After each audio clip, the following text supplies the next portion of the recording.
Descubrí el secreto del pastor una mañana de domingo, pocos minutos antes de que comenzara el culto. El sol apenas había calentado el patio de la Iglesia de la Esperanza, allí en Iztapalapa, y yo ya sentía el corazón acelerarse, como si presintiera el infierno que se avecinaba. En ese momento, mientras todos se abrazaban y repetían «La paz del Señor», yo sostenía dentro de mi bolso la carta que lo cambiaría todo. Nadie allí imaginaba lo que estaba a punto de suceder, ni él, con su traje planchado y su voz mansa, de quien vivía de engañar la fe de los demás. ¿Alguna vez has vivido ese momento en que el suelo parece girar, pero aún así entiendes que ya no hay vuelta atrás?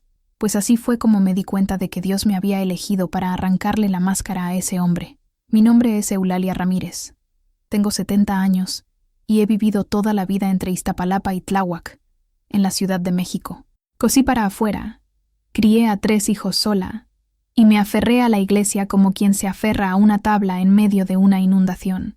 La fe siempre fue mi cimiento, hasta el día en que me di cuenta de que, dentro de aquel templo, también se escondían el pecado y la hipocresía. Y fue allí, entre himnos, oraciones y promesas de salvación, que decidí hacer justicia con la verdad, aunque eso me costara todo. Aquella mañana, mientras él subía al púlpito con la Biblia en las manos y una sonrisa de santo, yo solo pensaba en el sobre guardado en mi bolso, la prueba viva de que Dios puede estar en todas partes, menos en la mentira. Hay historias que nacen en el silencio, que crecen en la sombra de los secretos y que solo encuentran la luz a través de un coraje inesperado. La historia que vamos a contar hoy es una de esas. Habla sobre fe, traición y la fuerza de una mujer que, a los 70 años, decidió que el silencio ya no era una opción. Antes de sumergirnos en el momento en que todo cambió, en el instante en que el aire de una iglesia se volvió demasiado pesado para respirar, queremos invitarte a formar parte de nuestra comunidad. Si valoras las narrativas que exploran la complejidad del alma humana y las verdades que se esconden detrás de las apariencias, suscríbete a nuestro canal. Así, no te perderás ninguna de las travesías que desvelamos aquí.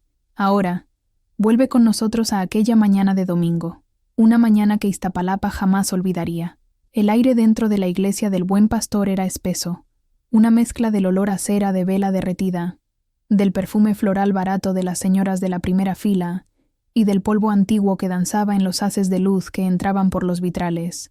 Afuera, el sol de la Ciudad de México castigaba el asfalto, pero allí dentro reinaba una penumbra solemne. La voz del pastor Javier resonaba, potente y aterciopelada, envolviendo a los fieles como un manto cálido. Hablaba sobre la pureza, sobre la santidad del matrimonio, sobre la serpiente que se esconde en el jardín para tentar a los justos. Sentada en el tercer banco, como hacía todos los domingos desde hacía 40 años, Eulalia Ramírez sentía cada palabra como una piedra en su estómago. Sus manos, arrugadas y manchadas por el tiempo y el trabajo con aguja e hilo, agarraban con fuerza el himnario de cubierta gastada. El corazón, un pequeño pájaro asustado, latía desacompasado contra sus costillas. Miraba el rostro del pastor en el altar, un rostro de facciones nobles, barba bien recortada, ojos que sabían llorar de emoción en los momentos adecuados, y solo veía una máscara bien hecha, pulida por años de práctica.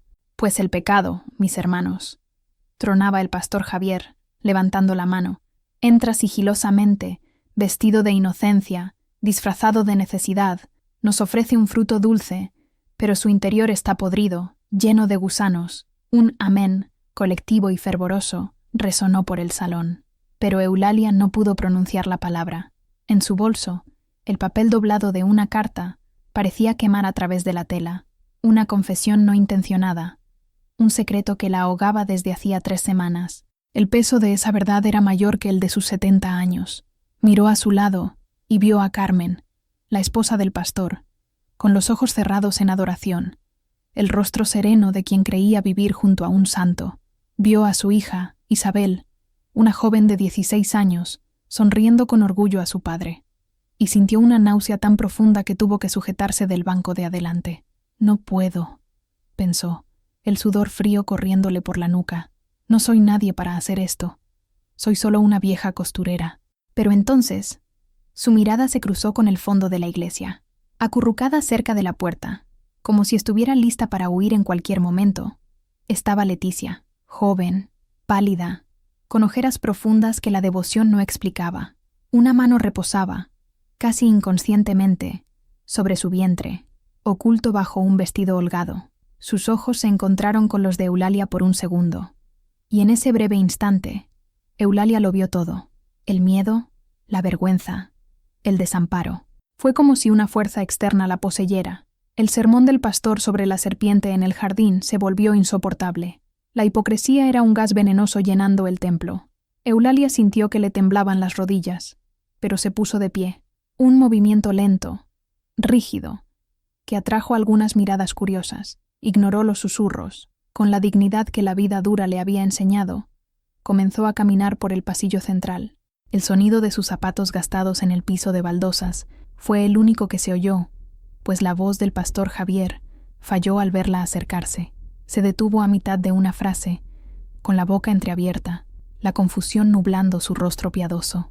El silencio que se instaló fue absoluto, denso, lleno de preguntas no formuladas. Eulalia subió los 2 escalones del altar, deteniéndose junto al púlpito.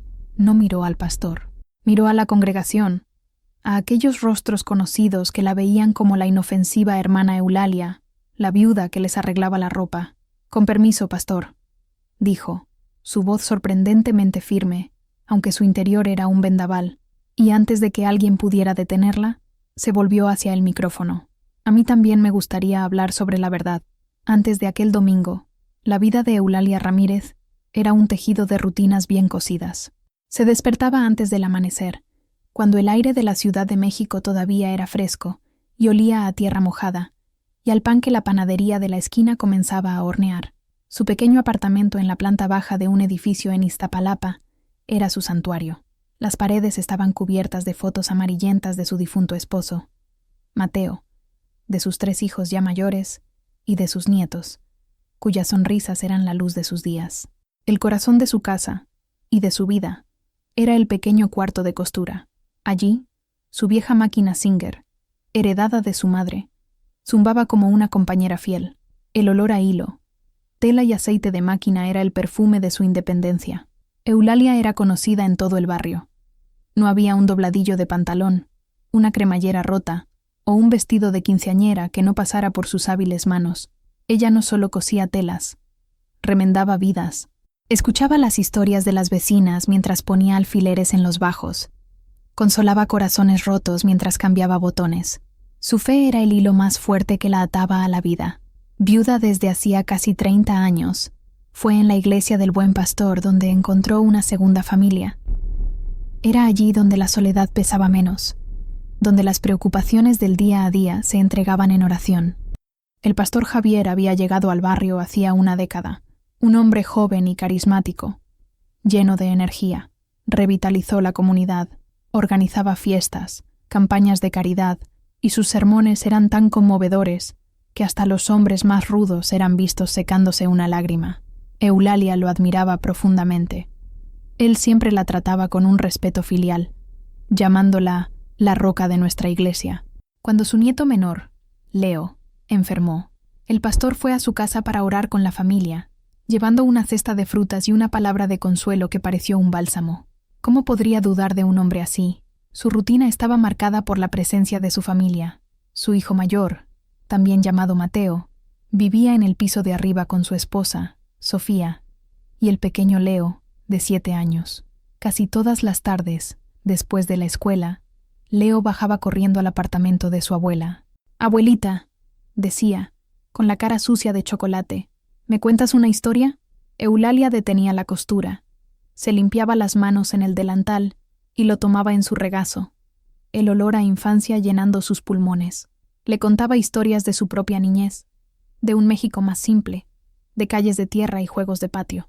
En esos momentos, sentada en su sillón gastado con su nieto acurrucado en su pecho, el mundo parecía un lugar seguro y ordenado, un lugar donde el bien y el mal estaban claramente definidos, donde la fe era un escudo infalible y donde los secretos no tenían poder para destruir todo lo que ella conocía. Mal sabía ella que la frágil línea que separaba su mundo seguro del caos estaba a punto de romperse. Leticia apareció una tarde de miércoles, en medio del estudio bíblico semanal de las mujeres. Entró en la sala anexa de la iglesia, como un pájaro asustado que se había equivocado de camino. Era joven, quizás de 20 y pocos años, delgada, con un largo y liso cabello negro que caía sobre sus hombros. Sus ojos, grandes y oscuros, parecían cargar un cansancio que no correspondía a su edad. Llevaba ropa sencilla, un vestido de flores algo descolorido, y sostenía un bolso gastado contra su pecho como si fuera un escudo. Fue Carmen, la esposa del pastor, quien la acogió. Con su sonrisa maternal y su voz suave, Carmen la hizo sentarse a su lado, ofreciéndole un vaso de agua de Jamaica y una galleta. «Bienvenida, querida. ¿Cuál es tu nombre?», preguntó Carmen. «Leticia», respondió la muchacha, su voz casi un susurro. «Yo me mudé al barrio hace poco. Vi la iglesia y pensé en entrar. Acoger a los recién llegados era una de las especialidades de la comunidad. En pocas semanas, Leticia se convirtió en una presencia constante. Era servicial, ayudaba a limpiar la iglesia después de los cultos, se ofrecía a cuidar a los niños en la guardería y escuchaba los sermones del pastor Javier, con una atención que rayaba en la adoración. Eulalia, al principio, sintió una simpatía protectora por la muchacha. Veía en ella una soledad que conocía bien. Parecía un alma perdida en busca de un puerto seguro, y la iglesia, con sus promesas de comunidad y salvación, era el lugar perfecto. El pastor Javier también mostró un interés particular por ella. La llamaba hija, y públicamente elogiaba su dedicación. «Vean, hermanos, el fervor de la juventud. Leticia es un ejemplo de cómo un corazón sediento busca la fuente de la vida», dijo una vez desde el púlpito.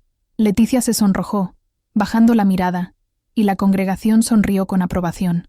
Parecía un cuadro hermoso, el pastor guiando a la oveja perdida. A Eulalia le parecía bonito. Era el trabajo de un hombre de Dios. Ella misma, en conversaciones con otras señoras del grupo de oración, comentó: «Esa chica ha encontrado una familia aquí. Qué bueno que el pastor y la hermana Carmen la están ayudando». Nadie veía nada malo. Al contrario, la dedicación de Leticia a la iglesia y a la familia del pastor era vista como un testimonio de su transformación. Pasaba tardes en la casa pastoral, ayudando a Carmen con las tareas domésticas o simplemente conversando. Se convirtió en una especie de asistente no oficial, siempre a disposición, siempre con una sonrisa tímida y agradecida en el rostro. La comunidad la abrazó, viendo en ella el reflejo de su propia bondad, la prueba de que su iglesia era, de hecho, un lugar de refugio y redención. La transición de la normalidad a la sospecha fue sutil, como el cambio de luz al final de la tarde. No hubo un evento único, sino una serie de pequeñas disonancias, notas desafinadas en una melodía familiar que comenzaron a perturbar la paz de Eulalia. La primera vez que sintió una ligera incomodidad fue durante la kermés de la iglesia. El patio estaba adornado con banderines de colores. El aire olía a elote asado y canela. Los niños corrían. Los adultos conversaban animadamente. Eulalia estaba en su puesto, vendiendo los pasteles que había horneado, cuando vio al pastor Javier conversando con Leticia cerca de la vieja higuera, en un rincón más oscuro del patio. No era la conversación en sí lo que era extraño, sino la proximidad. Él estaba inclinado sobre ella, con la mano en su brazo, y hablaba en un tono bajo e intenso. Leticia no sonreía, miraba al suelo, con el rostro tenso. Cuando el pastor se dio cuenta de que Eulalia los observaba, se enderezó rápidamente. Le dio una palmadita paternal en el hombro a Leticia y se alejó con una sonrisa forzada. Eulalia frunció el ceño. «Debo estar imaginando cosas», se dijo a sí misma. Solo la estaba aconsejando. Unas semanas después, salía tarde de la iglesia, tras una reunión de costura para el bazar de caridad. La calle estaba oscura y silenciosa. Al doblar la esquina, vio el coche del pastor estacionado a unas cuadras de distancia, en un lugar mal iluminado. La puerta del pasajero se abrió y Leticia bajó. No dijo nada. Solo cerró la puerta suavemente y caminó apresurada en dirección opuesta, sin mirar atrás. El coche partió rápidamente. Aquello la incomodó. La casa pastoral quedaba para el otro lado. ¿Y por qué parar tan lejos de su casa? En la oscuridad. ¿Por qué la prisa? El silencio. De nuevo, Eulalia intentó encontrar una explicación lógica. Tal vez solo le estaba dando un aventón. Tal vez a ella le daba vergüenza molestar. Pero la sensación de que algo no encajaba persistía, como una piedra en el zapato. Las pequeñas cosas continuaron acumulándose, una mirada intercambiada entre los dos durante el culto, demasiado rápida, pero cargada de una intensidad que no era puramente espiritual. El pastor mencionando a Leticia en sus sermones con una frecuencia creciente, usándola como ejemplo para todo, y la propia Leticia, que parecía cada vez más pálida y abatida, sus ojos, antes solo cansados, ahora parecían atormentados. Eulalia comenzó a observar, no de forma maliciosa, sino con la preocupación de una matriarca que siente que algo no va bien en su familia. Notó cómo Leticia evitaba a Carmen, la esposa del pastor, cuando el marido estaba cerca.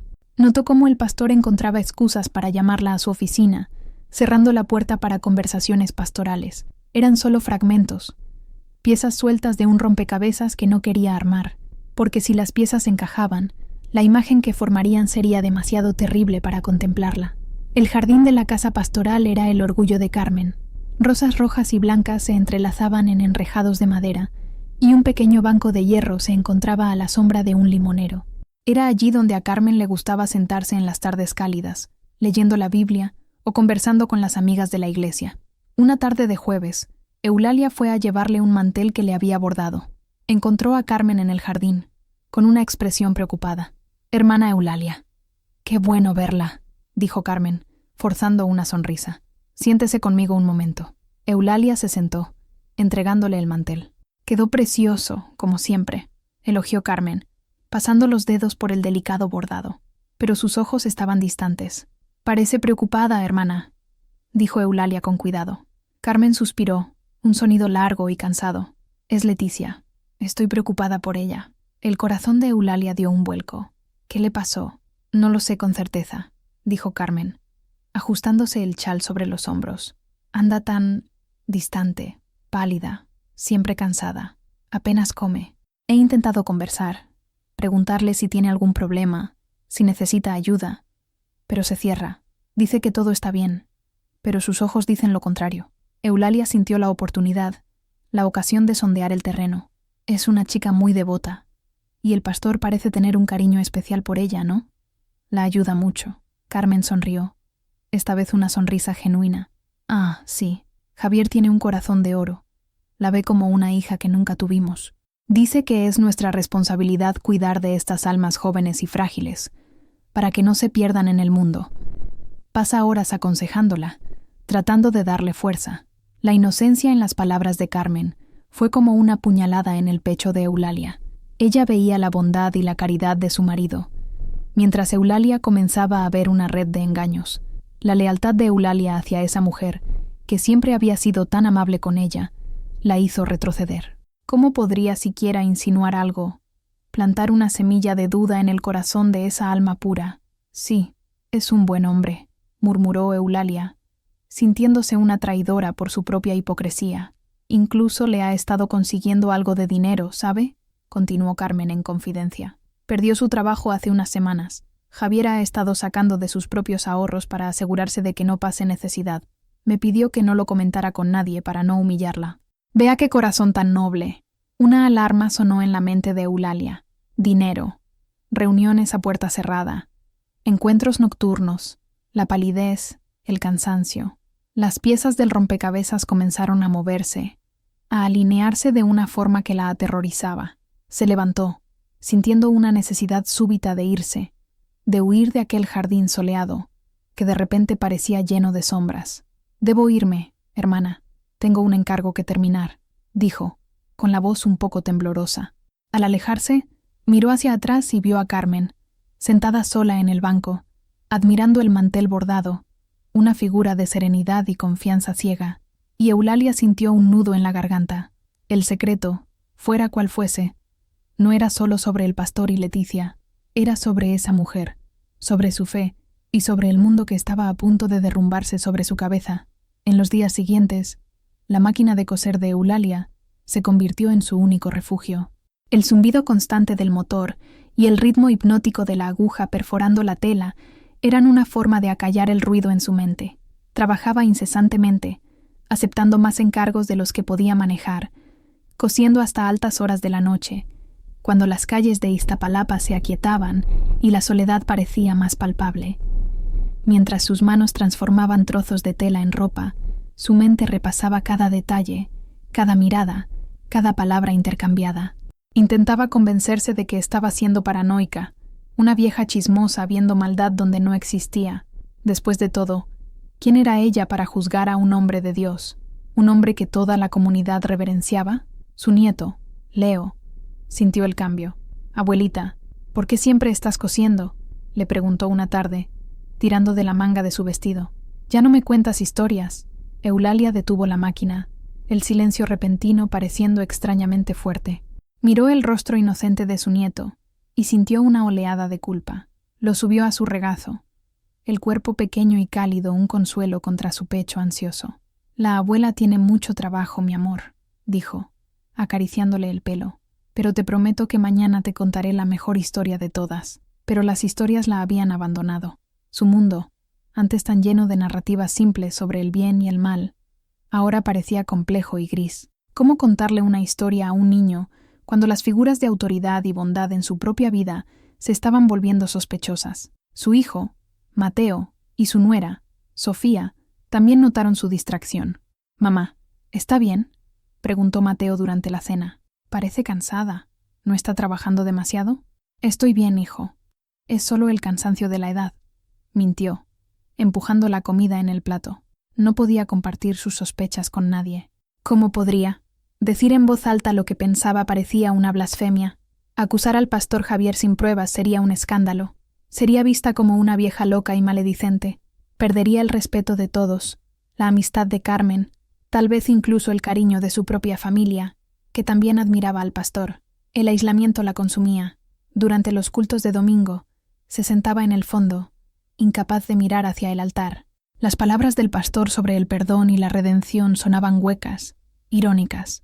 Observaba a Leticia, que parecía encogerse cada semana, su cuerpo volviéndose más redondeado bajo los vestidos holgados, su rostro más delgado y pálido, y observaba al pastor, que continuaba predicando con el mismo fervor, la misma autoridad, como si el mundo fuera exactamente como él lo describía, un lugar de reglas claras y consecuencias divinas. Una noche, incapaz de dormir, Eulalia se levantó y fue a su cuarto de costura.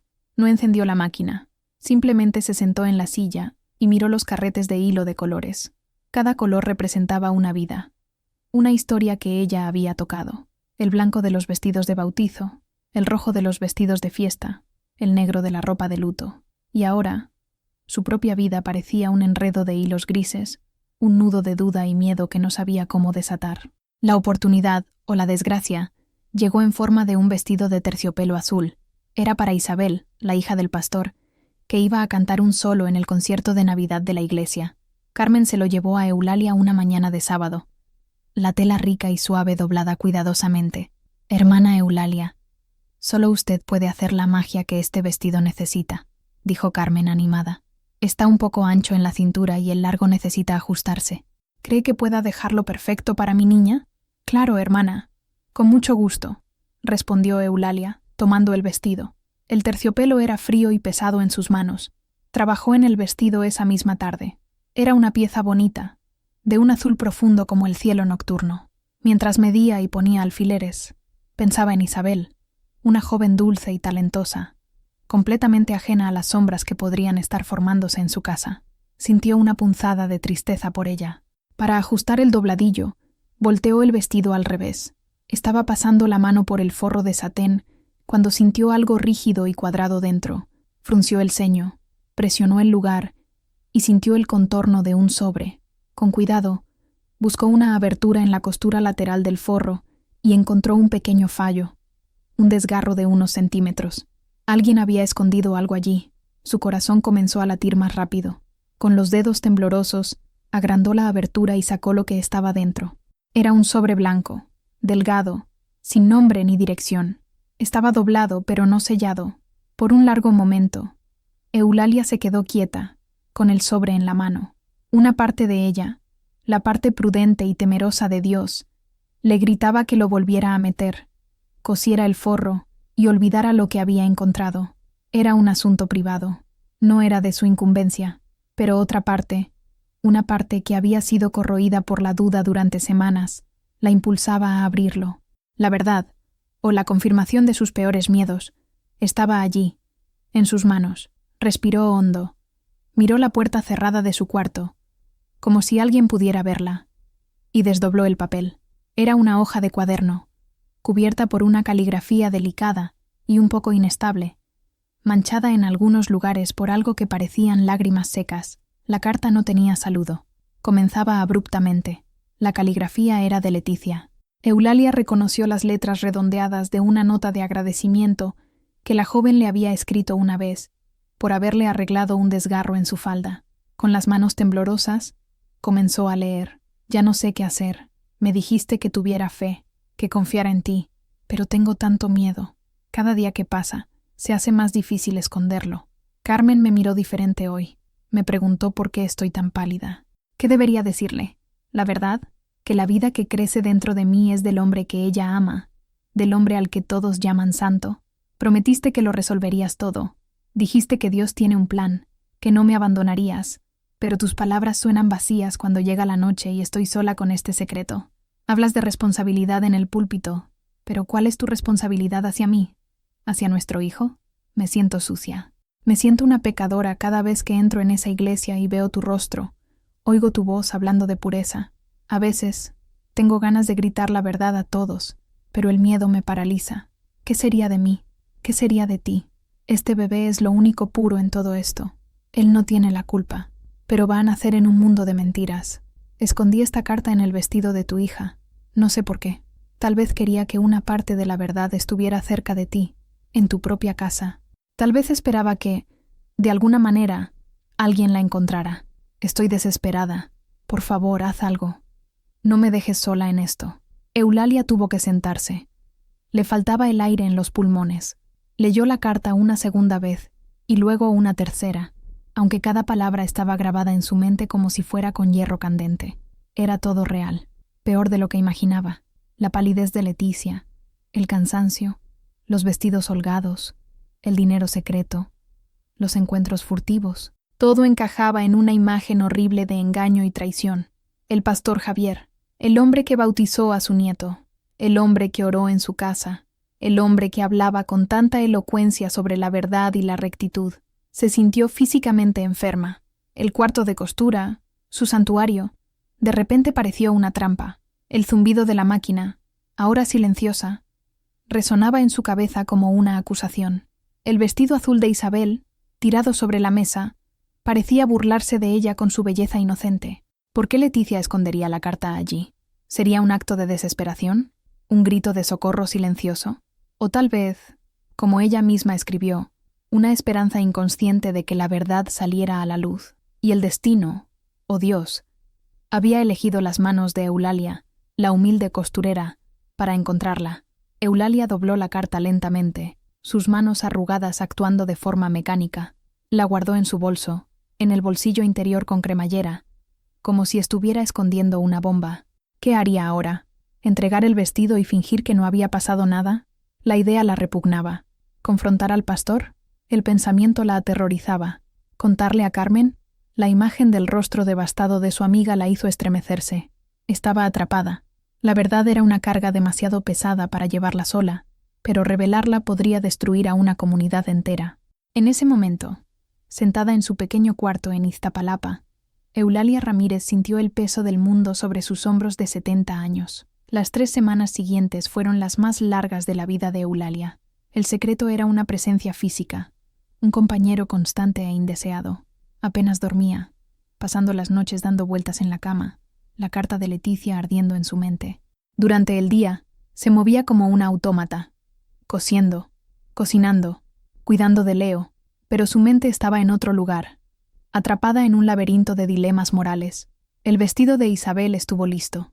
Eulalia cosió el dobladillo, ajustó la cintura y remendó el forro, con el corazón apesadumbrado a cada puntada. Cuando Carmen vino a buscarlo, Eulalia apenas pudo mirarla a los ojos. «Quedó perfecto, Eulalia. Tiene manos de ángel», exclamó Carmen radiante. «Qué bueno que le gustó», respondió Eulalia, en voz baja.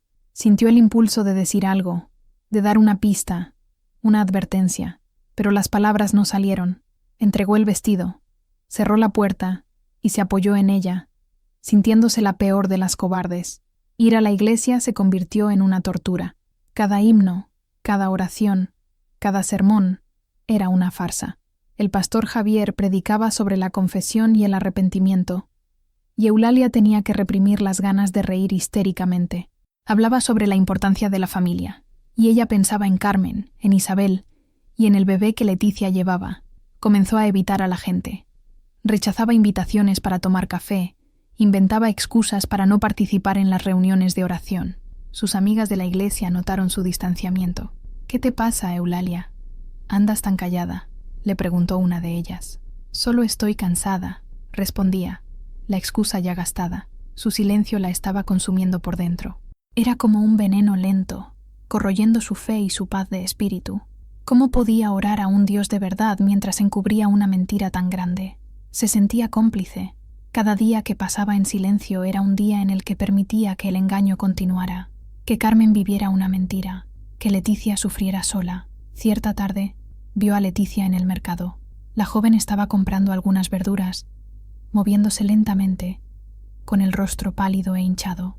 El vientre ya era inconfundible bajo el vestido. Sus miradas se cruzaron por un instante a través de los puestos de fruta. Eulalia vio en sus ojos la misma desesperación de la carta. Leticia desvió la mirada rápidamente y se apresuró a salir, como si la simple presencia de Eulalia la asustara. Ese encuentro fue el punto de inflexión. Al ver la angustia real y palpable en el rostro de Leticia, Eulalia se dio cuenta de que su silencio no era prudencia, era omisión. No estaba protegiendo a nadie, solo se estaba protegiendo a sí misma del enfrentamiento, del escándalo, de la incomodidad. Y eso no era lo que su fe le había enseñado. Su fe le había enseñado sobre justicia, sobre verdad, sobre proteger a los débiles. Y en ese momento, la persona más débil en esa historia era Leticia, y el niño inocente que llevaba. Decidida a hacer algo, pero aún con miedo de una confrontación directa, Eulalia pensó en un enfoque más sutil. Tal vez si hablaba con el pastor a solas, en privado, él confesaría. Tal vez podría ser convencido de hacer lo correcto sin la necesidad de un escándalo público. Era una esperanza frágil, pero se aferró a ella. El miércoles siguiente, después del estudio bíblico, esperó a que todos se fueran y se acercó al pastor Javier, que estaba organizando sus papeles en su oficina. «Pastor, ¿puedo hablar con usted un minuto?», dijo, con la voz más temblorosa de lo que le hubiera gustado. Él levantó la mirada, sorprendido. «Claro, hermana Eulalia. Entre, siéntese». ¿Sucedió algo? Su tono era el de siempre, cálido, pastoral, preocupado. Eulalia entró y se sentó en la silla frente a su escritorio de madera oscura. La oficina era imponente, con estanterías llenas de libros, un crucifijo en la pared y un retrato de su sonriente familia sobre la mesa. Se sintió pequeña e insignificante. «Yo estoy preocupada», comenzó, eligiendo las palabras con cuidado. «Estoy preocupada por una de nuestras ovejas, una que parece perdida». El pastor juntó las manos sobre la mesa, con expresión seria. «Continúe, hermana. Mi oído siempre está abierto. Es sobre la joven Leticia», dijo Eulalia, observando atentamente su reacción. Por una fracción de segundo, vio algo en sus ojos, un destello de alarma, rápidamente controlado. Mantuvo el rostro impasible. «Ah, sí, la pobre Leticia», dijo, meneando la cabeza con tristeza, un alma atormentada. «He orado mucho por ella. Lleva una carga pesada». «¿Una carga pesada?», repitió Eulalia, sintiendo que la sangre comenzaba a hervirle. «¿Y usted sabe qué carga es esa?». Él la miró con una expresión de piedad. «Hermana, como su pastor, soy un confidente para muchos. Hay secretos y dolores que se me confían bajo el sello de la confesión. Leticia viene de un pasado difícil. Cometió errores antes de encontrar el camino del Señor. Lleva la consecuencia de esos errores. Nuestro deber no es juzgarla, sino amarla y apoyarla en su embarazo». La audacia de la mentira la dejó sin aliento. Estaba distorsionando la verdad, pintándose a sí mismo como el pastor compasivo y a ella como la víctima de un pasado pecaminoso. Estaba usando la santidad del confesionario como un escudo para su propia responsabilidad. «Entonces, ¿me está diciendo que el hijo que espera no es...?» No pudo terminar la frase. Él la interrumpió, con voz firme pero con un tono de advertencia. «Le estoy diciendo, hermana Eulalia, que debemos tener cuidado con los juicios. La lengua puede ser un arma peligrosa. Leticia necesita nuestras oraciones, no nuestros cuchicheos. Confíe en que estoy manejando la situación de la manera que Dios me guía. Se levantó, señalando que la conversación había terminado. Ahora, si me disculpa, tengo otros asuntos que tratar. Quédese en paz. Eulalia salió de la oficina sintiéndose mareada. El intento de apelar a su conciencia había fracasado estrepitosamente. No solo lo había negado, sino que la había manipulado, usando la propia fe de ella en su contra. No había esperanza de una resolución silenciosa. Él no haría lo correcto. Continuaría mintiendo, escondiéndose detrás del púlpito, sacrificando a Leticia y a su hijo para salvar su propia reputación. La rabia que sintió en ese momento fue una rabia fría y clara. La duda se había ido, reemplazada por una certeza terrible. Tendría que luchar. La conversación en la oficina del pastor lo cambió todo. Antes, Eulalia veía a un hombre imperfecto, un pecador que había caído en tentación. Ahora, veía a un manipulador calculador. Y él, por su parte, ahora la veía como una amenaza. La dinámica entre ellos, antes de respeto y cariño, se convirtió en una guerra fría y silenciosa. El domingo siguiente, el sermón del pastor Javier fue sobre la calumnia. Habló con una pasión abrumadora sobre cómo el diablo usa la lengua de los chismosos para sembrar la discordia en la casa de Dios. Habló de lobos con piel de cordero, de corazones amargos que ven pecado donde solo hay compasión. Durante todo el sermón, sus ojos parecían encontrarse con los de Eulalia con una frecuencia incómoda, como si cada palabra fuera una flecha apuntada directamente hacia ella. La gente en la congregación asentía. De acuerdo. Amén, decían. Eulalia se sentía cada vez más aislada, como si él estuviera construyendo un muro entre ella y la comunidad, envenenando el pozo antes de que ella pudiera beber de él. Durante la semana, comenzaron a suceder cosas extrañas. 2 de sus clientas más antiguas, amigas íntimas de Carmen, llamaron para cancelar sus encargos, dando excusas vagas. En el grupo de oración, las conversaciones se detenían cuando ella se acercaba. Sentía las miradas en su espalda, oía los susurros. Él estaba trabajando en las sombras, usando su influencia para desacreditarla, para pintarla como una anciana problemática y senil. La intimidación no era directa, pero era eficaz. La hacía sentir como si estuviera perdiendo la razón. ¿Estaré loca?, se preguntó una noche, sentada sola en su cuarto de costura. ¿Habré interpretado todo mal? Tomó su bolso, abrió la cremallera y sacó la carta. Releyó las palabras desesperadas de Leticia. No estaba loca. La prueba estaba allí. Pero la prueba era solo la palabra de una joven asustada contra la de un hombre amado y respetado por todos.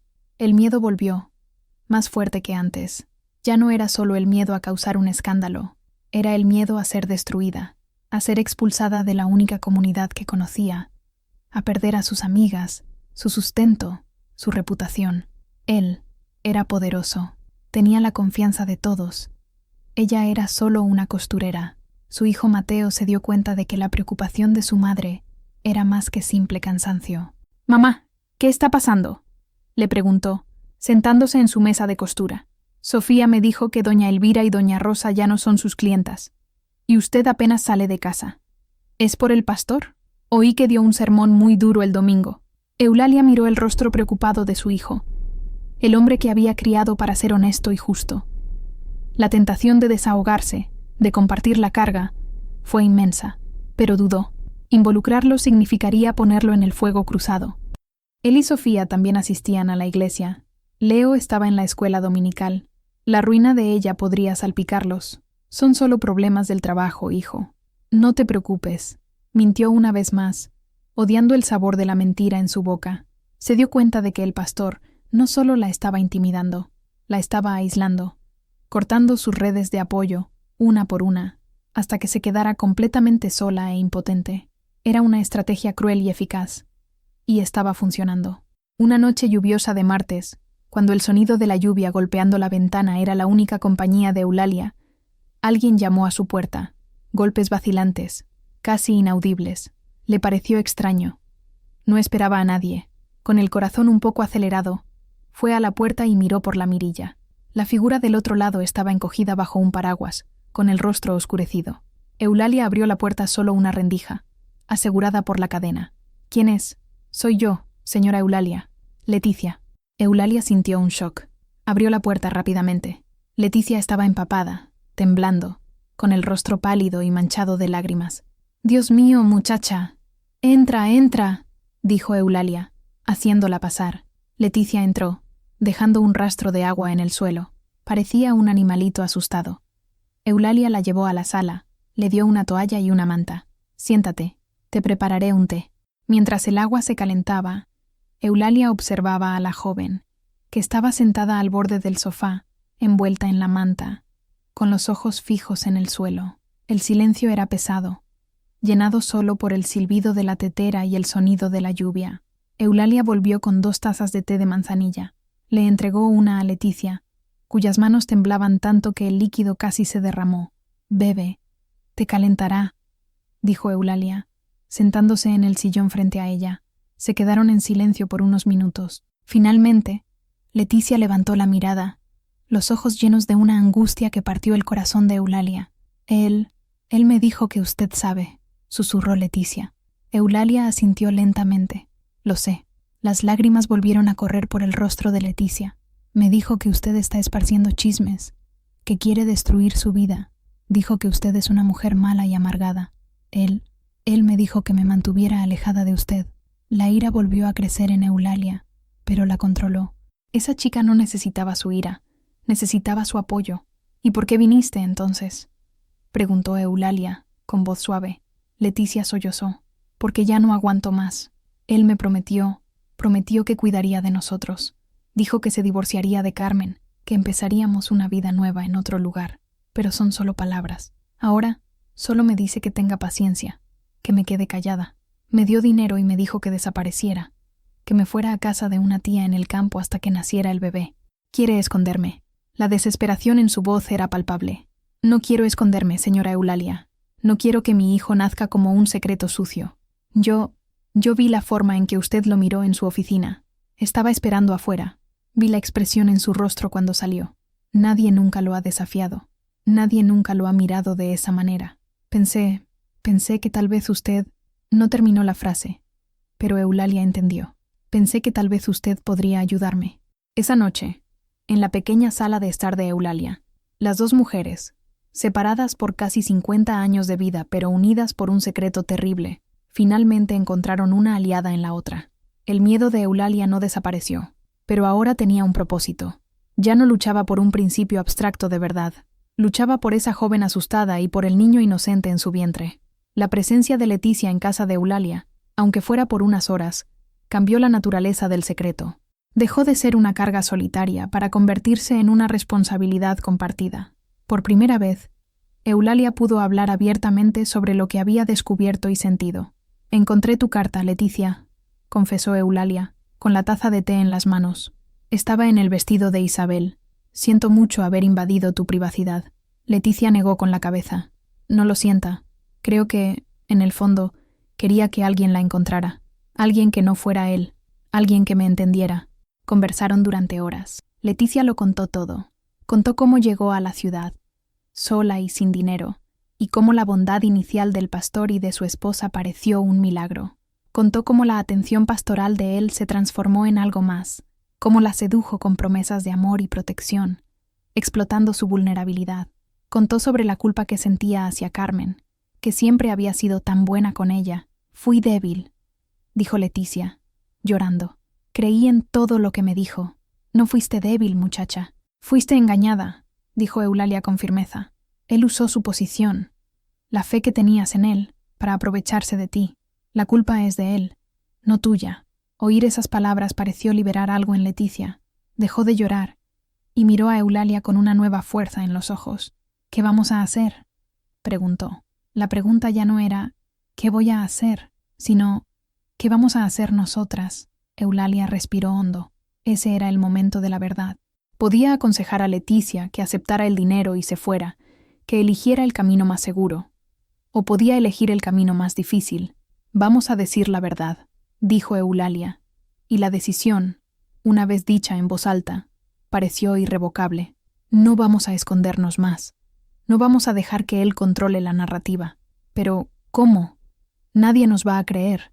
Él dirá que yo lo seduje, que estoy mintiendo para conseguir dinero. Y dirán que usted es una vieja chismosa. Quizás, admitió Eulalia. Pero la verdad tiene una fuerza propia. Y tenemos la carta. Leticia abrió los ojos de par en par. ¿Todavía la tiene? Eulalia asintió. Fue a su bolso y se la entregó.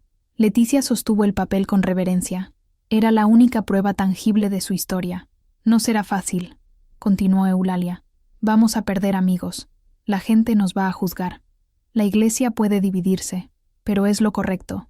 Por ti, por tu hijo y por todas las personas a las que engaña todos los domingos. La lluvia afuera había amainado, convirtiéndose en una llovizna suave. Dentro de la pequeña sala, una tormenta había pasado, dejando tras de sí una claridad inesperada. Leticia se levantó para irse.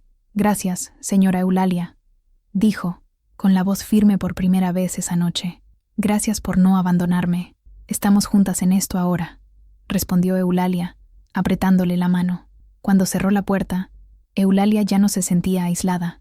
El miedo seguía allí, pero ahora era menor que su determinación. Tenía una aliada y, más importante, tenía una causa. El zumbido en su mente había sido reemplazado por una sola nota, clara y resonante, la nota de la justicia. Eulalia sabía que no podía seguir manteniendo a su familia en la oscuridad. Si iba a dar un paso tan drástico, necesitaba que su hijo y su nuera supieran la verdad por ella, no por los rumores que seguramente surgirían. La noche siguiente, los llamó a su apartamento. Les pidió que dejaran a Leo con una vecina. Mateo y Sofía entraron con expresiones preocupadas. Sabían que algo serio estaba sucediendo. Siéntense, dijo Eulalia, señalando el sofá. Ella permaneció de pie, cerca de su sillón, como si necesitara ese espacio para sentirse más fuerte. Mamá, nos está asustando, dijo Mateo. Eulalia respiró hondo y comenzó a hablar. Lo contó todo, desde las primeras sospechas hasta la visita de Leticia la noche anterior. Habló con calma, de forma objetiva, sin exageraciones. Cuando terminó, sacó una copia de la carta que había hecho y se la entregó a Mateo. El silencio en la sala era total mientras él y Sofía leían el papel. Sofía se llevó la mano a la boca, con los ojos desorbitados por el shock. Mateo leyó la carta 2 veces, su rostro endureciéndose en una expresión de incredulidad y rabia. No puedo creerlo, dijo Mateo finalmente, con voz baja y tensa. ¿El pastor Javier? ¿El hombre que nos casó? Por eso ha estado tan extraña, dijo Sofía con la voz entrecortada, cargando todo esto sola. Ay, mamá, debería habérnoslo contado. No quería involucrarlos, dijo Eulalia. Pero ahora lo necesito. Voy a exponer la verdad, el domingo. Mateo se levantó, caminando de un lado a otro en la pequeña sala. Mamá, ¿estás segura? Esto va a ser una bomba. Va a destruir la iglesia. La gente tomará partido. La atacarán a usted, atacarán a Leticia. Nos atacarán a nosotros. Lo sé, dijo Eulalia con voz firme. Tu padre no me crió para huir de una pelea cuando la justicia está en juego. ¿Qué quieres que haga, Mateo? ¿Quedarme callada? ¿Dejar que se salga con la suya? ¿Dejar que mande a esa muchacha y a tu nieto lejos como si fueran basura? La mención del nieto lo golpeó. Dejó de caminar y miró a su madre. Vio la determinación inquebrantable en sus ojos, la misma determinación que la ayudó a criarlo sola después de la muerte de su padre. Sofía se acercó a Eulalia y tomó sus manos. Lo que Mateo quiere decir, suegra, es que estamos preocupados por usted, pero le creemos, y estamos con usted. Miró a su marido. ¿Verdad, Mateo? Mateo miró de su madre a su esposa. El conflicto era visible en su rostro. Era un hombre práctico, reacio a los enfrentamientos, pero también era un hombre de principios. Suspiró, pasándose la mano por el pelo. Sí, dijo, finalmente. Estamos contigo, mamá. 100%. Pero necesitamos un plan. No puedes simplemente subir allí y empezar a hablar. La gente no te dejará. Él lo negará todo. Tengo la carta, dijo Eulalia. Y él tiene la confianza de 200 personas, replicó Mateo. Necesitamos más. Leticia, ¿estará allí? Hablaré con ella, dijo Eulalia. Creo que tendrá el valor. Esa noche, por primera vez en semanas, Eulalia no se sintió sola en su lucha. Tenía a su familia a su lado. El miedo a lo que estaba por venir aún era grande, pero la fuerza que emanaba del apoyo de su hijo y su nuera era un escudo poderoso. Pasaron el resto de la noche planeando, discutiendo cada detalle, cada posibilidad. El pequeño cuarto de costura se había transformado en un cuartel general de una guerra improbable, liderada por una general de 70 años. Los días previos al domingo fueron una mezcla de ansiedad y preparación metódica. Mateo, con su mente práctica, asumió el liderazgo de la estrategia. «No podemos darle la oportunidad de silenciarnos», dijo Mateo el viernes por la noche, cuando se reunieron de nuevo. «Él controla el micrófono, el púlpito, la seguridad. Si usted simplemente se levanta, la sacarán a rastras antes de que pueda decir 3 palabras». «Entonces, ¿qué haremos?», preguntó Sofía. «Necesitamos crear una situación que él no pueda controlar», explicó Mateo. «El momento ideal es durante los anuncios de la comunidad. Es una parte más informal del culto. La gente sube para hablar del bazar, de las clases de música. Es su oportunidad, mamá. Pida dar un testimonio». La idea era brillante en su simplicidad. Pedir dar un testimonio era común. Nadie sospecharía nada. «Eulalia, hablé con Leticia», dijo Sofía, que se había convertido en el puente entre las dos. «Está aterrorizada, pero está decidida. Va a estar allí. Aceptó esperar afuera de la puerta principal. Si él lo niega, si la gente se vuelve en su contra, yo iré a buscarla. Su presencia, su vientre, será la prueba final». El plan estaba trazado. Era arriesgado. Dependía del momento oportuno, del coraje y de la reacción impredecible de un centenar de personas. El sábado, Eulalia no cosió. Pasó el día en silencio, orando, no en la iglesia, sino en su casa. Su oración ya no era la de una oveja pidiendo orientación a su pastor. Era una conversación directa y franca con su Dios. No pedía que la tarea fuera fácil. Pedía fuerza, pedía claridad, pedía que su corazón no se llenara de odio, sino de un sentido de justicia. Por la noche, tomó la carta original de Leticia y la metió en un sobre nuevo. La guardó en el bolso que llevaría a la iglesia. Se sentó en su sillón y miró las fotos en la pared, el rostro sonriente de su difunto esposo. «Ay, Mateo», susurró, «ojalá estuvieras aquí. Siempre sabías qué hacer». Pero, en el silencio que siguió, se dio cuenta de que sabía lo que él diría. Diría: «Haz lo correcto, Lali, aunque te tiemblen las manos». Esa noche, durmió profundamente, un sueño sin ensoñaciones y sin angustia. Se despertó el domingo por la mañana sintiendo una calma extraña, la calma que precede a la tormenta. Se vistió con su mejor vestido, uno sencillo, de color sobrio, pero digno. Se recogió el pelo en un moño ordenado. Cuando Mateo, Sofía y Leo llamaron a su puerta para ir juntos a la iglesia, Mateo la miró a los ojos. «¿Lista, mamá?» Eulalia respiró hondo y asintió. «Lista». Al salir a la calle soleada, se sentía como una soldado marchando a la batalla. Una batalla no de armas, sino de palabras. Una batalla por la verdad, librada en el lugar más improbable, la casa de Dios. El camino a la iglesia del Buen Pastor nunca pareció tan largo. Cada paso en las aceras familiares de Iztapalapa parecía cargado de un peso histórico. Eulalia saludaba a los vecinos con un gesto de cabeza y una sonrisa contenida, sintiéndose como una actriz en una obra cuyo final era desconocido. Sofía sostenía la mano de Leo, mientras Mateo caminaba al lado de su madre, su presencia silenciosa y protectora un inmenso consuelo. Al acercarse, el sonido de las campanas de la iglesia llenó el aire. Era un sonido que siempre le había traído paz a Eulalia, pero hoy sonaba como una llamada al combate. La gente ya se congregaba en la entrada, intercambiando abrazos y saludos. Varios se acercaron a hablar con Eulalia. «Hermana Eulalia, qué bueno verla. La extrañamos en las reuniones», dijo una señora.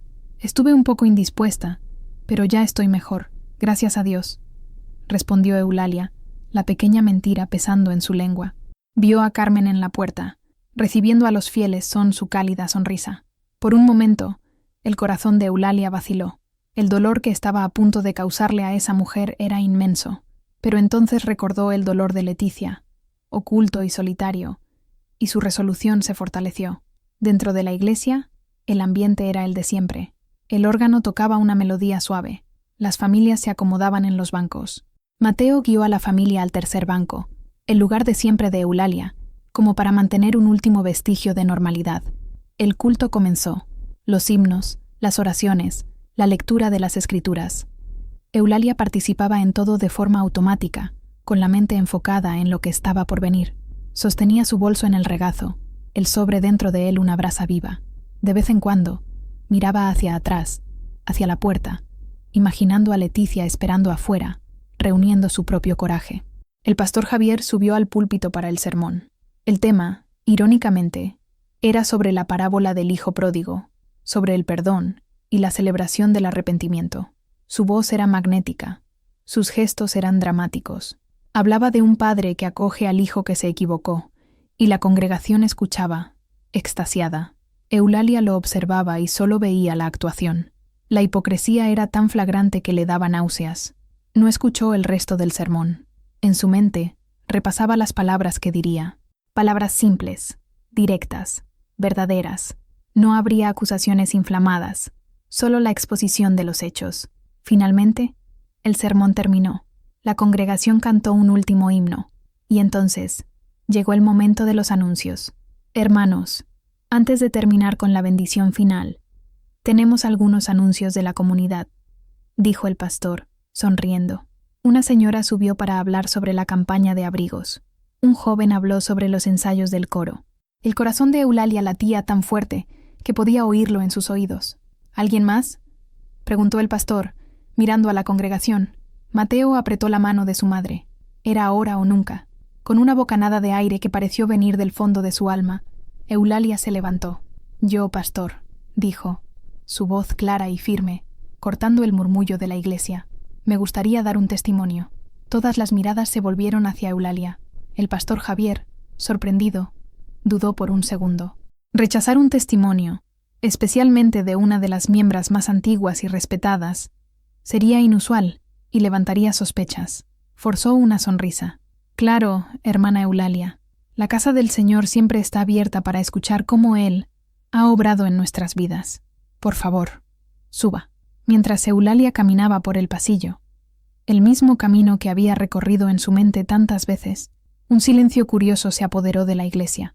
Sentía los ojos de todos sobre ella.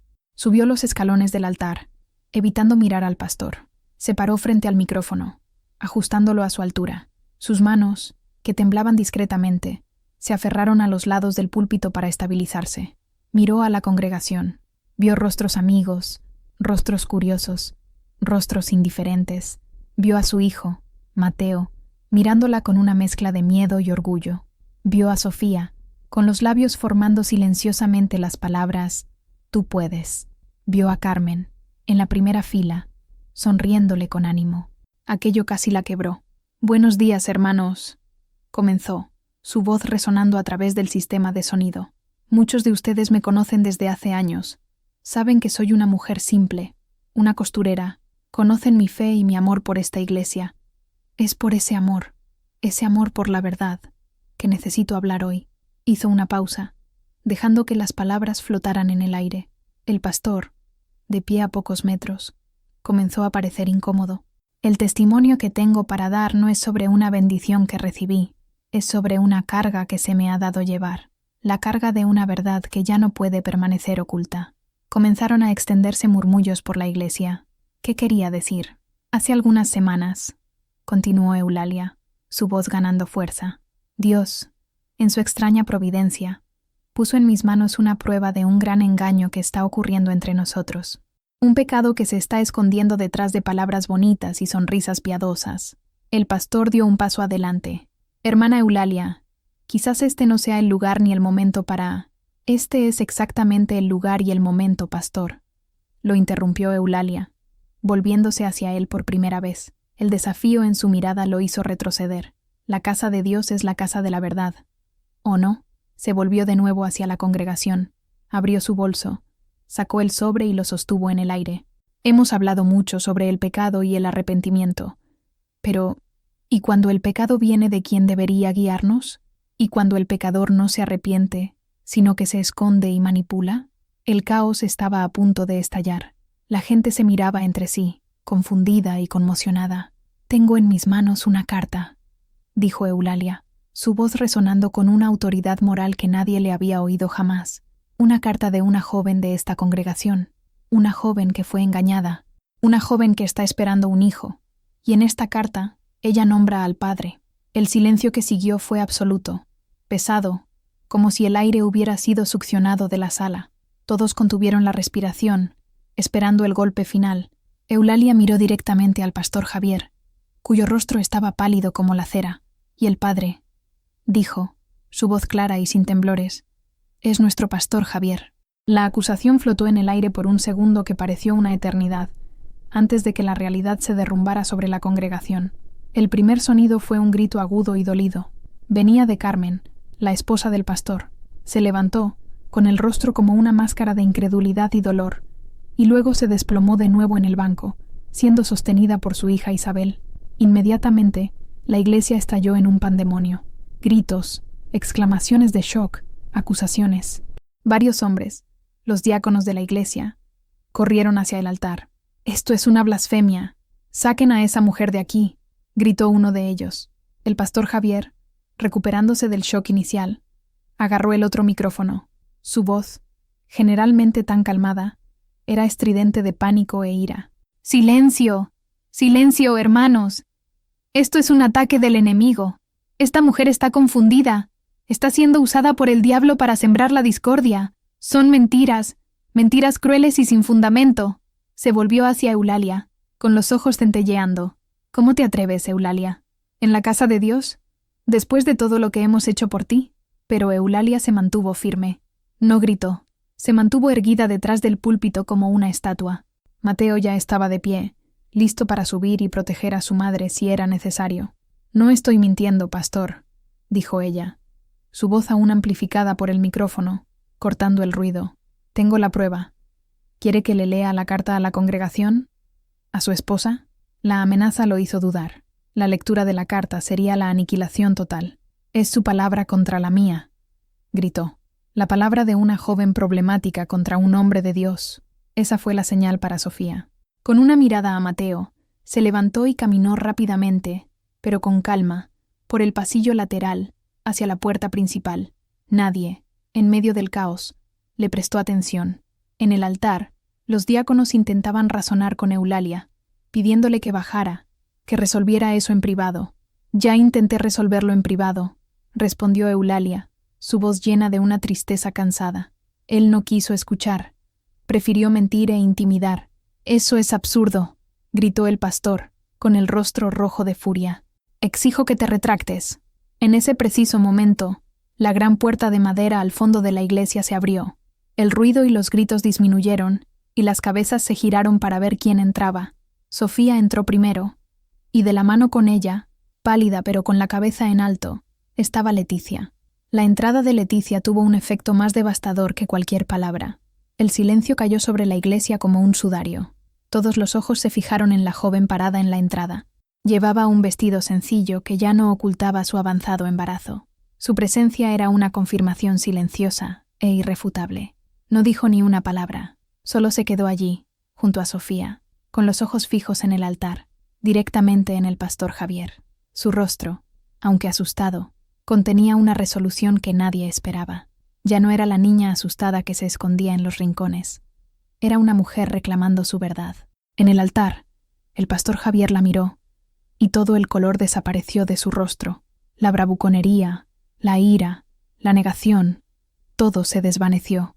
En ese momento, no era un líder espiritual, no era una autoridad, era solo un hombre, desnudo en su transgresión, expuesto bajo las miradas de todos los que alguna vez lo admiraron.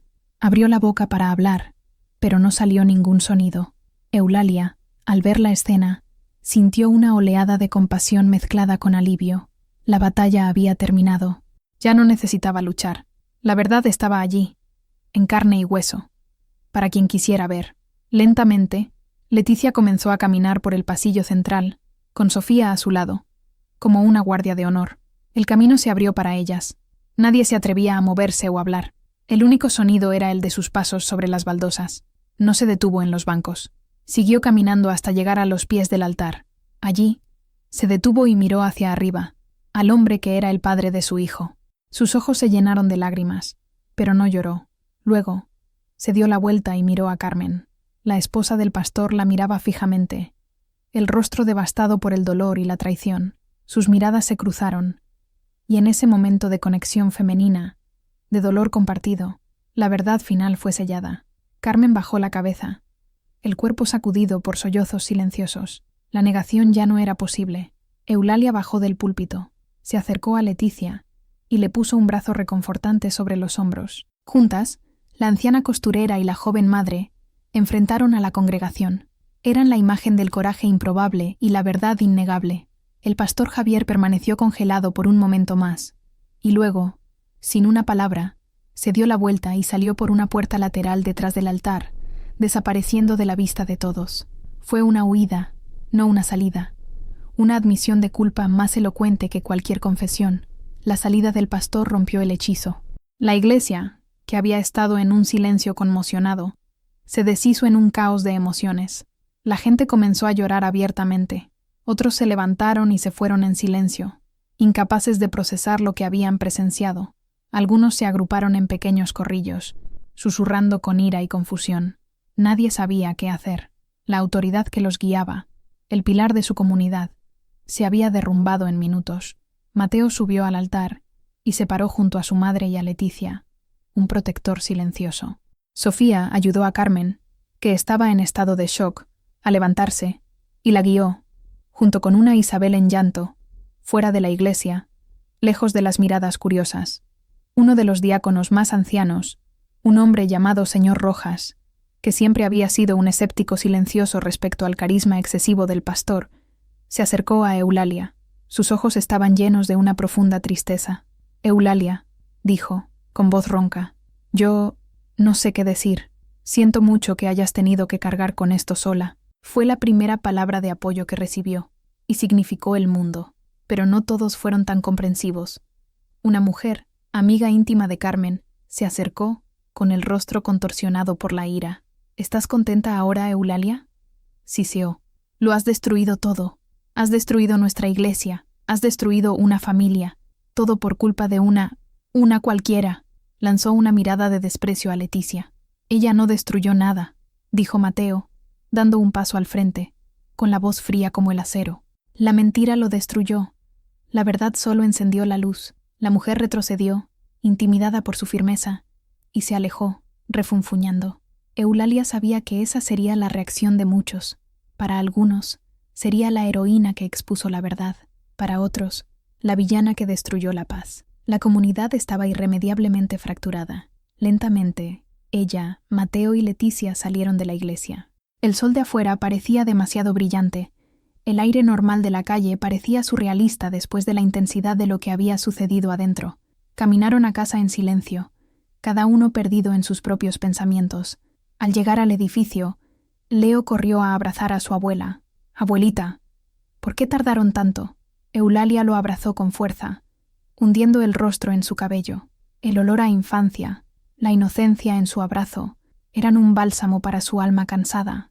«Tuvimos que resolver un asunto de adultos, mi amor», dijo.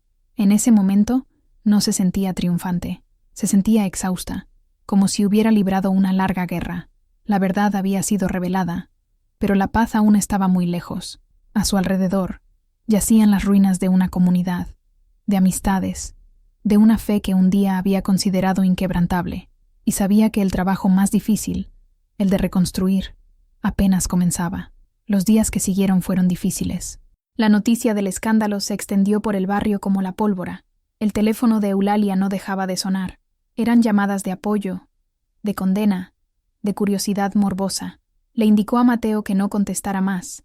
La iglesia del Buen Pastor cerró sus puertas temporalmente. La diócesis envió un administrador para investigar e intentar controlar los daños. El pastor Javier y su familia desaparecieron de la ciudad de la noche a la mañana, sin dejar rastro. Eulalia se convirtió en una figura controvertida. Algunas personas cruzaban la calle para no tener que saludarla. Otras la detenían para estrecharle la mano, con los ojos llenos de gratitud. «Gracias por su valentía», decían. «Yo siempre sentí que algo andaba mal». Perdió clientas, como había previsto. Pero, para su sorpresa, aparecieron otras nuevas, personas que admiraban su integridad.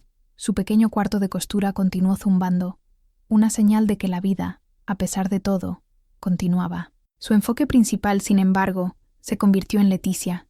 La joven, ahora libre del secreto, parecía florecer, pero también enfrentaba el ostracismo. Eulalia la acogió. Leticia pasaba la mayor parte de los días en su apartamento, ayudándola con la costura, aprendiendo el oficio. Las dos mujeres, de generaciones tan diferentes, formaron un lazo que se asemejaba al de abuela y nieta. Sofía también fue un pilar de apoyo para Leticia, acompañándola a las consultas médicas, ayudándola a preparar el ajuar del bebé. La familia Ramírez se convirtió en la familia que Leticia no tenía. Cierto día, Carmen, la exesposa del pastor, llamó a la puerta de Eulalia. Estaba más delgada, con el rostro marcado por el dolor, pero había una nueva fuerza en su mirada. No vino a acusar, vino a entender. Necesitaba agradecerle, dijo Carmen, en voz baja. Agradecerle por haber tenido el valor que yo no tuve. En el fondo yo lo sabía. Elegí no ver. Las dos mujeres conversaron durante mucho tiempo, no como enemigas, sino como supervivientes de la misma traición. Fue una conversación dolorosa, pero necesaria, un paso importante en la sanación de ambas. 2 meses después, en una cálida noche de verano, Leticia se puso de parto. Fue un parto rápido y sin complicaciones. Con Eulalia y Sofía a su lado, sosteniendo sus manos, dio a luz a un niño sano y fuerte. En la silenciosa habitación del hospital, con el pequeño bebé durmiendo en sus brazos, Leticia lloró, pero, esta vez, eran lágrimas de alegría y alivio. «Es perfecto», susurró. Eulalia se acercó, mirando el pequeño rostro arrugado del recién nacido. Sintió una oleada de amor protector por esa pequeña criatura, que había venido al mundo en medio de tanta agitación. «¿Cómo se llamará?», preguntó Sofía. Leticia miró a Eulalia, con los ojos brillantes de gratitud. «Quiero llamarlo Mateo, en honor a un hombre bueno y honesto», miró al bebé, «y porque significa don de Dios. Y eso es lo que es. Un don que me dio fuerzas para continuar». Eulalia sintió un nudo en la garganta. El nombre era un doble homenaje, a su difunto esposo y a su hijo. Era el cierre de un círculo. La llegada del pequeño Mateo cimentó la nueva familia que habían formado. Leo estaba encantado con su primito. Mateo, el hijo de Eulalia, se convirtió en la figura paterna que el bebé necesitaba, cambiando pañales y calmándolo en las noches de llanto. La pequeña casa de Eulalia, que durante tanto tiempo había sido un refugio silencioso, ahora estaba llena de vida, de risas de niño y del llanto de un bebé. Era un tipo de paz diferente, más ruidosa, más caótica, pero infinitamente más real. El tiempo, como un costurero paciente, comenzó a remendar los desgarros en la comunidad. La iglesia del Buen Pastor reabrió con un nuevo pastor, un hombre mayor, humilde, que hablaba menos de milagros y más de compasión. Algunas familias regresaron, otras encontraron nuevas iglesias. La herida estaba cicatrizando, aunque la cicatriz permanecería para siempre. Eulalia y su familia optaron por no volver. Su fe no había disminuido, pero se había transformado. Encontraron a Dios ya no en un edificio o en un líder carismático, sino en los pequeños actos de bondad, en la lealtad familiar, en el apoyo mutuo. Su iglesia ahora era la mesa del comedor, donde compartían comidas e historias, donde se cuidaban unos a otros. Leticia, con la ayuda de Eulalia, montó su propio pequeño negocio de costura, especializándose en ropa de bebé. Se reveló como una aprendiz talentosa y una mujer de negocios astuta. Ya no era la víctima, era una superviviente, una madre soltera orgullosa, construyendo un futuro para sí misma y para su hijo. Un domingo, en lugar de ir a la iglesia, Eulalia llevó a Leo y al pequeño Mateo, ahora con casi 1 año, a un parque. Sentada en un banco bajo el sol apacible, observando a los 2 niños jugar en el césped, sintió una paz que no había sentido en mucho tiempo. No era una paz basada en la ignorancia o la fe ciega, era una paz conquistada, forjada en el fuego de la verdad y la adversidad. Había perdido una comunidad, pero había ganado una familia más grande. Había enfrentado el miedo y la soledad, y había descubierto una fuerza que no sabía que poseía. Pasaron los años. El pequeño Mateo creció, un niño alegre e inteligente, que llamaba a Eulalia abuela Lali. Conocía la historia de su nacimiento no como un escándalo, sino como una historia de valentía de dos mujeres que se negaron a ser silenciadas. Eulalia continuó en su pequeño cuarto de costura, aunque sus manos eran más lentas y su vista ya no era la misma. La máquina Singer todavía zumbaba, un sonido familiar y reconfortante. Ya no cosía por necesidad, sino por placer. Le enseñó el oficio a Leticia, quien a su vez, algún día, quizás se lo enseñaría a su propio hijo o hija. El legado de fuerza e independencia se transmitiría, cosido en cada puntada. La historia de lo que sucedió en la iglesia del Buen Pastor se convirtió en una especie de leyenda en el barrio, una lección sobre el peligro de la idolatría y el poder de la verdad. El nombre del pastor Javier rara vez se mencionaba, un fantasma de un pasado que todos preferían olvidar. Pero el nombre de Eulalia Ramírez se pronunciaba con respeto. La vieja costurera que se atrevió a desafiar a un gigante nunca se vio a sí misma como una heroína. Se veía solo como una mujer que hizo lo que tenía que hacer. En sus oraciones nocturnas, agradecía a Dios no por la tranquilidad, sino por la fuerza para enfrentar la tormenta. Agradecía por la claridad para ver la verdad y por el valor para hablar. Su vida, como las telas que pasaban por sus manos, tenía sus remiendos, sus cicatrices, sus costuras visibles. No era perfecta, pero era fuerte, era auténtica, y para ella, eso era todo lo que importaba. Una tarde gris, típica de la Ciudad de México, Eulalia, ahora con casi 80 años, estaba sentada en su sillón, con una manta sobre las rodillas. El pequeño Mateo, ya un niño de 10 años, estaba sentado a sus pies, leyendo un libro. Leticia estaba en el cuarto de costura, el zumbido familiar de la máquina llenando la casa. Eulalia miraba por la ventana, a los niños jugando en la calle, a la vida que seguía su curso. Indiferente a los dramas del pasado, pensó en todo lo que había sucedido, en el dolor, el miedo, la ira, y en la sanación, el amor, la paz que vino después. Su viaje no había sido fácil, exigió un precio, pero no se arrepentía, porque al romper el silencio, no solo liberó a Leticia y a sí misma, sino que también enseñó una lección invaluable a sus hijos y nietos, que la verdadera fe no es ciega, y que la verdadera fuerza no reside en evitar conflictos, sino en enfrentarlos con integridad. Tomó su caja de costura y sacó de allí un pequeño retal del vestido de terciopelo azul de Isabel. Lo había guardado todos esos años, no como un recuerdo del dolor, sino como un recordatorio de que, a veces, las verdades más importantes están escondidas en los lugares más inesperados, esperando que manos valientes las encuentren. Mateo levantó la mirada del libro. ¿En qué piensas, abuela?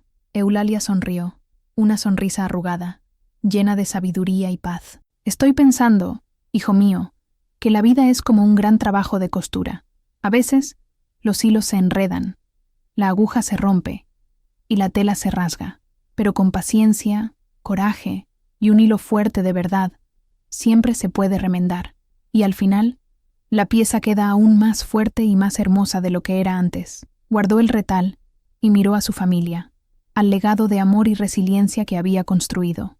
El zumbido de la máquina de coser continuaba, un hilo sonoro conectando el pasado, el presente y el futuro, y todo estaba bien, todo estaba en su debido lugar. La historia de Eulalia nos recuerda que los héroes rara vez usan capas. A veces, usan un delantal de costura y llevan la verdad como su única arma. Nos muestra que el coraje no tiene edad y que una sola voz, por muy temblorosa que sea, puede cambiarlo todo. Si este viaje por la verdad y la resiliencia te ha conmovido, ayúdanos a seguir contando historias que importan. Deja tu me gusta para que más personas puedan conocer la fuerza de Eulalia. Comenta abajo qué sentiste al escuchar esta narrativa y, lo más importante, suscríbete al canal. Cada suscripción es un hilo más en el tejido de nuestra comunidad. Gracias por escuchar.